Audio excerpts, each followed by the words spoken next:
housing is a human right, and there are no minimum separation distances with respect to transitional homes or group homes, and so that is clearly a mistake. And that mistake will stop this mansion here on Jarvis, north of Wellesley, from being turned into a transitional home for older women. Councillor Kristen Wong-Tam says a technicality is now threatening to displace 24 vulnerable women who were supposed to move in here. Now they may be left with nowhere else to go. I think there was a technical error there, and that technical error needed to be clarified, and unfortunately it wasn't clarified in time. The vision was to transform 512 Jarvis Street into a transitional home for 24 women over the age of 55 who are experiencing homelessness.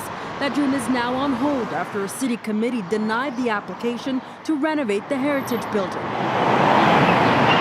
Among the reasons cited, the changes aren't considered desirable for the development and the variances were not minor. Wong-Tam believes there was a technical error in the way the application was evaluated.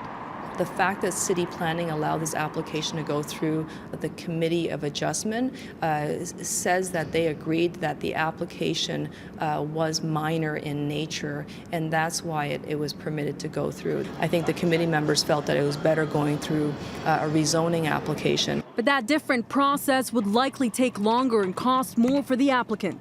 The social service agency Fred Victor supports low-income and homeless people in Toronto. They submitted the application to renovate the site, doubling the occupancy from 12 to 24 self-contained units. But the committee's decision is a major setback. The women in the program are supposed to move out of this TCH building by the end of the year, as it is set to undergo major renovations. Now it's crunch time for Fred Victor, who is planning to appeal the decision. That could take months. Unfortunately, because these systems are so clogged and busy, apparently we won't get to the local appeal board before December.